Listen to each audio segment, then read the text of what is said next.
Bienvenue sur Lumière Noire. Aujourd'hui, je vous raconte une histoire incroyable qui prouve que Dieu peut transformer nos destins. Imaginez, Barack Obama, fraîchement élu président, entre dans un restaurant de New York et reconnaît un serveur, son propre neveu venu du Kenya 2 ans plus tôt, luttant dans l'ombre. Cette rencontre va changer une vie à jamais. Une histoire d'espoir pour l'Afrique et pour nous tous. Abonnez-vous et likez cette vidéo. Chapitre 1. La rencontre inattendue. C'était un soir de novembre 2008, quelques jours seulement après cette nuit historique qui avait fait vibrer l'Amérique tout entière. Barack Obama venait de remporter l'élection présidentielle, devenant le premier président afro-américain des États-Unis. Le monde entier avait les yeux rivés sur lui. Les journaux, les télévisions, les radios ne parlaient que de cet homme qui incarnait le changement, l'espoir, le fameux « Yes, we can » qui avait résonné dans tous les cœurs. Mais ce soir-là, Barack Obama n'était pas devant les caméras. Il n'était pas entouré de ses conseillers, de ses gardes du corps ou de cette foule immense qui scandait son nom. Non, ce soir-là, épuisé par des semaines de campagne acharnée, il avait demandé à son équipe de sécurité de lui accorder quelques heures de tranquillité. Il voulait simplement respirer, marcher dans les rues de New York comme un homme ordinaire, loin des projecteurs et du poids écrasant de l'histoire qu'il portait désormais sur ses épaules. Il s'était habillé simplement, un jean, une veste sombre, une casquette enfoncée sur la tête. Avec quelques agents discrets qui le suivaient de loin, il déambulait dans les rues animées de Manhattan. Les lumières de la ville scintillaient, les gens riaient, parlaient fort, vivaient leur vie. Et pour la première fois depuis des mois, Barack se sentait presque invisible, presque libre. Puis, la faim s'est fait sentir. Il a aperçu un petit restaurant éthiopien, niché entre 2 immeubles, avec une enseigne modeste qui clignotait faiblement. L'odeur des épices, de l'injera fraîchement préparée, du ragoût de viande qui mijotait doucement, tout cela l'a attiré comme un aimant. Cela lui rappelait ses voyages en Afrique, ses racines kenyanes, la chaleur de ce continent qu'il portait dans son sang. Il est entré. Le restaurant était petit, chaleureux, presque vide à cette heure tardive. Quelques tables occupées par des couples, des travailleurs de nuit, des étudiants penchés sur leurs livres. Personne ne semblait le reconnaître, ou peut-être que personne n'osait croire que le futur président des États-Unis pourrait se trouver dans un endroit aussi modeste. Barack s'est installé dans un coin, près de la fenêtre. Il a commandé un plat traditionnel, du dorowat avec de l'injera. Et c'est là, en attendant sa commande, qu'il l'a vu. Un jeune homme, la vingtaine, mince, le visage marqué par la fatigue, mais les yeux brillants de détermination. Il portait un tablier blanc taché, se déplaçait rapidement entre les tables, servant les clients avec un sourire poli mais distant. Il avait ce regard que Barack connaissait trop bien, le regard de celui qui a tout quitté, qui a traversé des océans d'incertitude, qui porte en lui les espoirs de toute une famille restée au pays. Barack a plissé les yeux. Il y avait quelque chose de familier dans ce visage.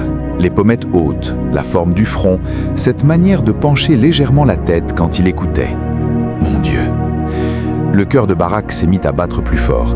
C'était impossible. Et pourtant, le jeune homme s'est approché de sa table, un carnet à la main, sans vraiment le regarder. « Bonsoir, monsieur. Votre commande arrive dans quelques minutes. Désirez-vous quelque chose à boire en attendant ?» Barack a levé les yeux vers lui. « Merci. Un verre d'eau, s'il vous plaît. » Le jeune homme a hoché la tête et s'est retourné pour partir. Mais Barack ne pouvait pas le laisser s'éloigner comme ça. Pas maintenant, pas sans savoir. « Excusez-moi, » a dit Barack doucement. « D'où venez-vous » Le jeune homme s'est arrêté, surpris par la question. Il s'est retourné lentement et, pour la première fois, il a vraiment regardé le client assis devant lui. Ses yeux se sont élargis. Sa bouche s'est entr'ouverte. Le carnet a failli lui échapper des mains. « Kenya, monsieur », a-t-il murmuré, la voix tremblante. « Je viens du Kenya. » Un long silence s'est installé.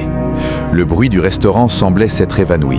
Il n'y avait plus que ces 2 hommes, séparés par une table, mais reliés par quelque chose de bien plus puissant que le sang.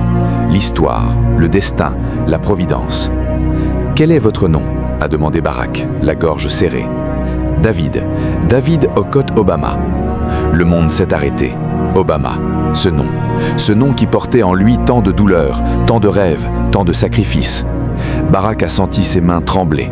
Il connaissait ce nom. Il connaissait cette branche de la famille, ses cousins éloignés, restés au Kenya, dans la pauvreté, dans l'oubli, pendant que lui gravissait les échelons du pouvoir américain. « David », a répété Barak, et sa voix s'est brisée. « Tu es le fils de qui ?»« Le fils d'Okot Obama, monsieur. Le petit-fils de votre grand-père, Hussein Onyango Obama. » Les larmes ont monté aux yeux de Barak. Ce n'était pas juste un neveu éloigné, c'était un morceau de son histoire, un fragment de cette identité qu'il avait construite entre deux continents. « Assieds-toi », a dit Barak d'une voix ferme mais douce. « S'il te plaît, assieds-toi avec moi. » David a regardé autour de lui, paniqué. Son patron le fixait depuis le comptoir. Les clients attendaient. Mais Barack Obama, le président élu des États-Unis, venait de lui demander de s'asseoir. Comment pouvait-il refuser ? Il s'est assis maladroitement, les mains jointes, n'osant pas croiser le regard de cet oncle qui était devenu une légende mondiale. « Depuis quand es-tu aux États-Unis » a demandé Barak. « 2 ans, monsieur. 2 ans et 3 mois, exactement. »« Pourquoi es-tu venu » David a baissé les yeux. « Pour survivre, monsieur. Au Kenya, il n'y avait rien pour moi. Pas de travail, pas d'avenir. Ma mère est malade. Elle a besoin de médicaments que nous ne pouvons pas nous offrir. Mes petits frères et sœurs ont besoin d'aller à l'école. J'ai tout vendu pour acheter un billet d'avion. J'ai dormi dans les rues pendant des semaines. J'ai travaillé dans des usines, sur des chantiers, dans des cuisines. Tout ce que je gagne, je l'envoie au pays, pour eux, pour qu'ils puissent avoir une chance. » Chaque mot était un coup de poignard dans le cœur de Barak. Il voyait dans ce jeune homme tout ce qu'il aurait pu être si le destin n'avait pas été plus clément avec lui. Il voyait la lutte, le sacrifice, cette dignité que seuls ceux qui ont tout perdu peuvent vraiment comprendre. « Et tu savais que j'existais » a demandé Barak, la voix brisée. David a relevé la tête et pour la première fois, Barak a vu des larmes couler sur les joues de son neveu. Tout le monde au Kenya sait qui vous êtes, oncle Barak. Vous êtes notre fierté, notre espoir. Quand vous avez gagné l'élection il y a quelques jours, tout le village a dansé. Ma mère a pleuré de joie. Elle a dit « Regardez, nos enfants aussi peuvent devenir grands. » Mais moi, je n'osais pas vous contacter. Je n'osais pas vous déranger. Vous êtes le président. Et moi, je ne suis qu'un serveur dans un restaurant. Barak a tendu la main à travers la table et a saisi celle de David avec force. Ne dis jamais ça, tu entends ? Ne dis jamais que tu n'es que quelque chose. Tu es mon sang, tu es ma famille. Et tout ce que tu as fait pour arriver jusqu'ici, tout ce que tu fais pour ta famille, c'est de l'héroïsme, David. Tu es un héros. David a éclaté en sanglots.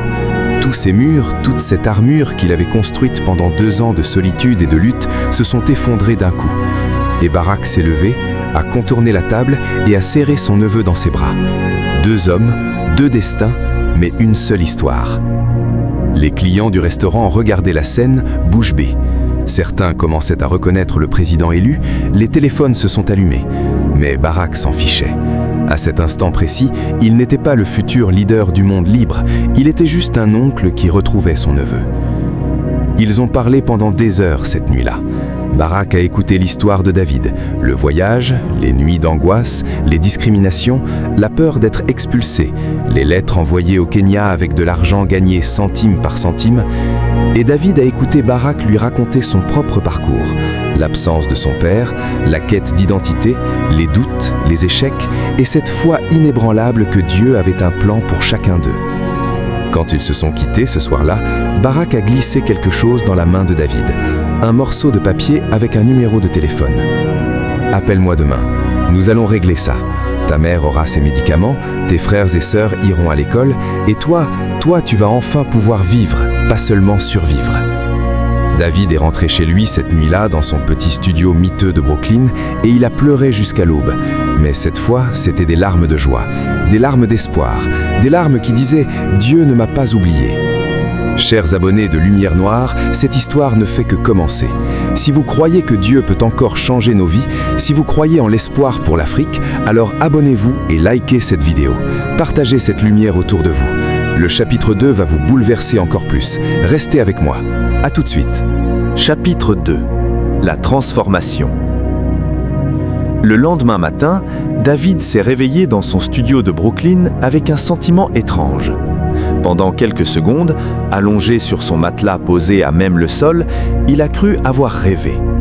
Cette rencontre avec Barack Obama, cette étreinte, ses promesses, tout cela lui semblait trop beau, trop irréel pour être vrai.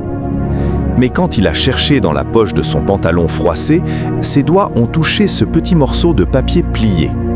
Il l'a sorti, les mains tremblantes, et a lu le numéro griffonné à la hâte. En dessous, quelques mots écrits de la main de Barack. « Appelle-moi, c'est une promesse. B.O. » David a serré le papier contre sa poitrine et a fondu en larmes. Ce n'était pas un rêve, Dieu avait vraiment entendu ses prières. Après 2 ans de nuit blanche, de travail épuisant, de solitude écrasante, après tous ces moments où il avait voulu abandonner, rentrer au Kenya les mains vides, avouer son échec, Dieu lui offrait enfin une lumière dans les ténèbres. Il a attendu 9 heures du matin, ne voulant pas appeler trop tôt, puis 10 heures, puis 11 heures. La peur le paralysait. Et si Barack avait changé d'avis?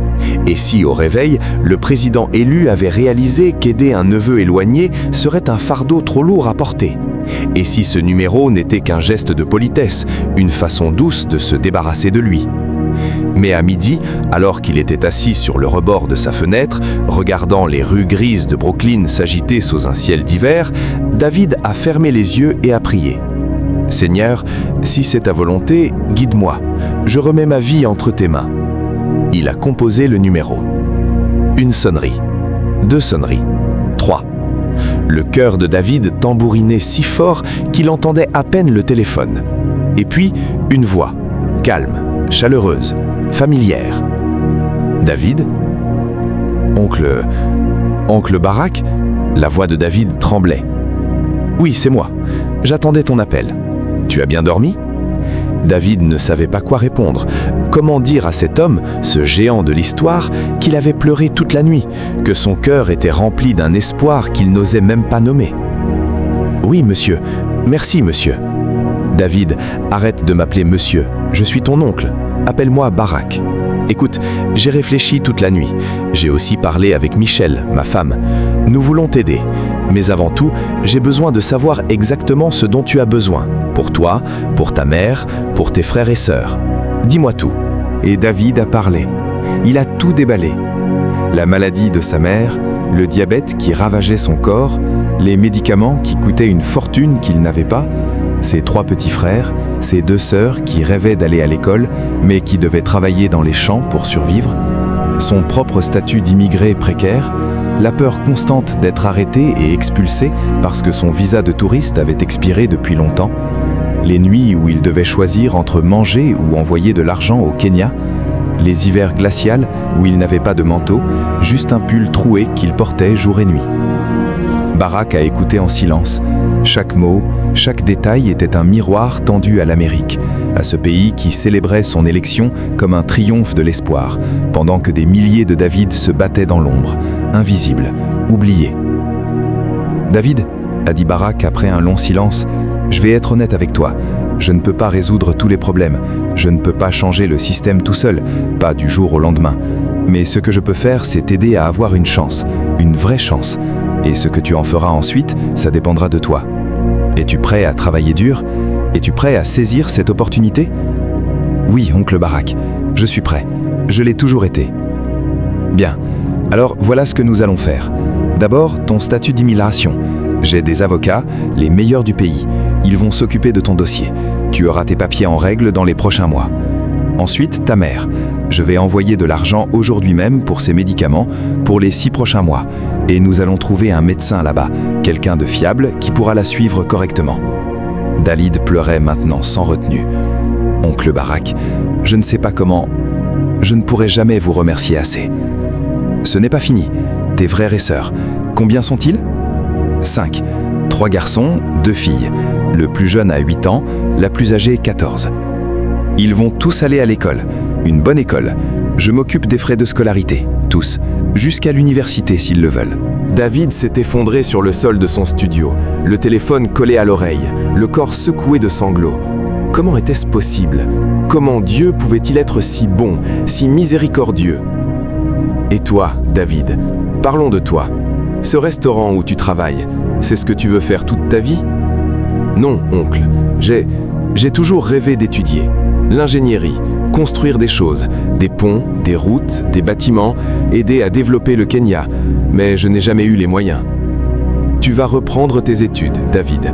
Je connais le doyen de l'université Columbia. Tu vas passer les examens d'entrée.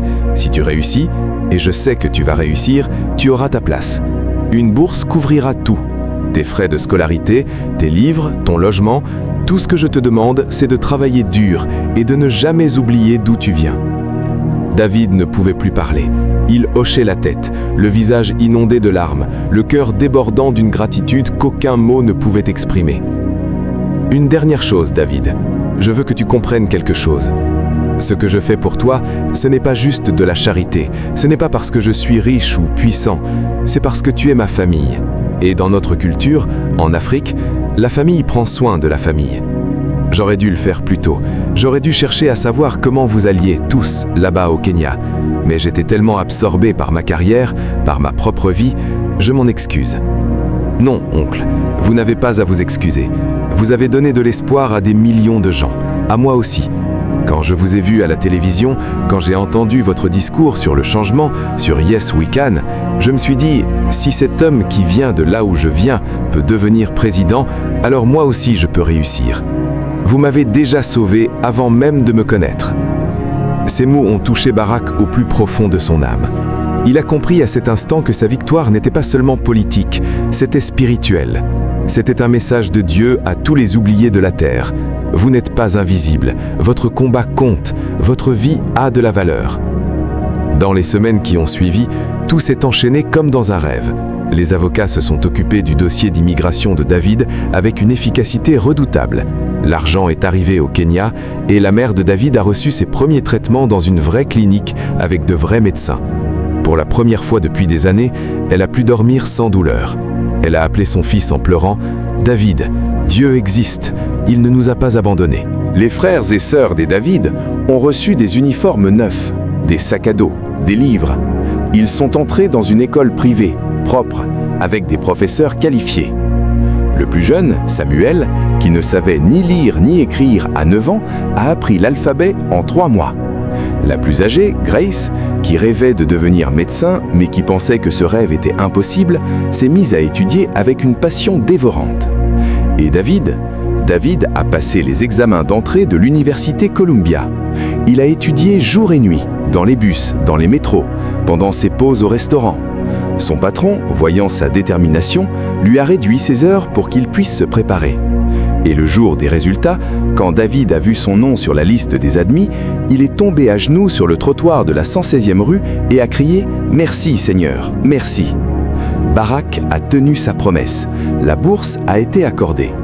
En janvier 2009, alors que Barack Obama prêtait serment comme 44e président des États-Unis devant des millions de personnes, David Okot Obama marchait sur le campus de Columbia, son sac à dos neuf sur les épaules, les yeux brillants de détermination. Il était étudiant en génie civil, son rêve devenait réalité. Mais l'histoire ne s'arrête pas là, parce que David n'a jamais oublié d'où il venait. Chaque week-end, au lieu de faire la fête comme les autres étudiants, il allait dans les quartiers pauvres de New York, dans les communautés d'immigrés africains, et il racontait son histoire. Il disait aux jeunes qui avaient perdu espoir « Regardez-moi, il y a 2 ans, je dormais dans les rues. Aujourd'hui, je suis à Columbia. Si Dieu l'a fait pour moi, il peut le faire pour vous. N'abandonnez jamais. » Il a créé une petite association avec l'aide de quelques camarades de classe. Il collectait des fonds pour aider d'autres immigrés africains à régulariser leur situation, à payer des cours d'anglais, à préparer des CV. David a personnellement aidé plus de 50 personnes dans leur démarche. Certains ont trouvé des emplois décents, d'autres sont retournés à l'école. Quelques-uns ont même lancé leurs propres petites entreprises. Barack suivait tout cela de loin, avec une fierté indescriptible. Il appelait David régulièrement, malgré son emploi du temps de président écrasant. Il parlait de tout, de la politique, de l'Afrique, de la foi, de la famille. Barack voyait en David ce qu'il aurait pu être sans les opportunités qu'il avait eues. Et David voyait en Barack la preuve vivante que Dieu peut élever le plus humble jusqu'au sommet. En 2013, David a obtenu son diplôme d'ingénieur avec mention. Sa mère, ses frères et sœurs sont venus du Kenya pour assister à la cérémonie. Ils ont pleuré en le voyant marcher sur l'estrade, recevoir son diplôme, serrer la main du doyen. Et dans la foule, assis discrètement au dernier rang avec des lunettes de soleil et une casquette, il y avait Barack Obama, qui applaudissait son neveu avec des larmes aux yeux. Après la cérémonie, ils se sont retrouvés dans un parc, loin des caméras et des journalistes. La famille au complet, la mère de David, les frères, les sœurs, Michelle Obama, les filles de Barack et quelques cousins venus du Kenya. Ils ont partagé un repas simple, assis sur l'herbe, comme une vraie famille africaine. « Oncle Barack, a dit David, la voix émue, je ne serai jamais président comme vous. Je ne changerai probablement pas le monde entier, mais je veux vous faire une promesse aujourd'hui. Je vais rentrer au Kenya. Je vais construire des écoles, des routes, des hôpitaux. Je vais donner à d'autres ce que vous m'avez donné, une chance, et je vais leur dire que Dieu ne les a pas oubliés. » Barack a posé sa main sur l'épaule de David. « Tu as déjà changé le monde, David. Tu as changé le mien. Tu m'as rappelé pourquoi je suis devenu président. Pas pour le pouvoir, pas pour la gloire, mais pour que des histoires comme la tienne puissent exister. Pour que chaque enfant africain, où qu'il soit, puisse croire qu'il a une place dans ce monde. » David est rentré au Kenya en 2014. Avec l'argent qu'il avait économisé et avec l'aide de donateurs qu'il avait rencontrés aux États-Unis, il a fondé une entreprise de construction spécialisée dans les infrastructures rurales. Sa première mission, construire une école dans son village natal. Une école moderne, avec des salles de classe lumineuses, des ordinateurs, une bibliothèque. Le jour de l'inauguration, tout le village était là. Sa mère a coupé le ruban, les larmes aux yeux. Les enfants ont couru dans les couloirs en riant, touchant les murs neufs, les tableaux propres, les livres rangés sur les étagères. Et sur la façade de l'école, une plaque en bronze avec ces mots « École Barack Obama », construite par David Okoth Obama, parce que Dieu ne nous oublie jamais. Aujourd'hui, David a construit 23 écoles à travers le Kenya. Il emploie plus de 200 personnes. Il a créé un programme de bourse pour les enfants les plus pauvres. Et chaque année, le soir de Noël, il raconte son histoire à ses enfants. Il leur parle de ce restaurant new-yorkais, de cette rencontre miraculeuse, de ce Dieu qui peut transformer une vie en une seule nuit. Et à des milliers de kilomètres de là, Barack Obama, qui a quitté la Maison-Blanche mais qui continue de servir son peuple, reçoit régulièrement des photos de ses écoles, de ses visages d'enfants souriants, et il se dit que peut-être son plus grand héritage n'est pas d'avoir été président, c'est d'avoir cru en un jeune homme perdu dans les rues de New York, c'est d'avoir vu Dieu à l'œuvre dans la vie d'un neveu oublié. Parce qu'au fond, c'est ça la vraie grandeur. Ce n'est pas d'être puissant, c'est d'utiliser son pouvoir pour soulever ceux qui sont tombés. C'est de voir la lumière dans les ténèbres. C'est de croire que chaque vie, même la plus humble, peut changer le monde. L'histoire de David et Barack nous rappelle une vérité éternelle. Nous ne sommes jamais seuls. Même dans nos moments les plus sombres, même quand nous pensons que personne ne nous voit, que personne ne nous entend, Dieu voit, Dieu entend. Et il envoie des anges sur notre chemin, parfois sous les traits d'un oncle que nous n'avons jamais rencontré. Il y a de l'espoir pour l'Afrique, il y a de l'espoir pour chacun d'entre nous, parce que Dieu n'a pas fini d'écrire notre histoire. Et si nous gardons la foi, si nous continuons à nous battre, si nous tendons la main à ceux qui en ont besoin, alors oui, nous pouvons changer le monde. Oui, nous pouvons. Yes, we can. Mes frères et sœurs de Lumière Noire, si cette histoire a touché votre cœur, si vous croyez encore au miracle, si vous croyez que Dieu peut transformer votre vie comme il a transformé celle de David, alors abonnez-vous à cette chaîne, likez cette vidéo, partagez-la avec tous ceux qui ont besoin d'espoir aujourd'hui. L'Afrique n'est pas maudite, l'Afrique est bénie et notre temps vient. Restez forts, restez dans la foi et rappelez-vous, Dieu ne vous a pas oublié. Que la lumière brille dans vos ténèbres. À très bientôt pour une nouvelle histoire.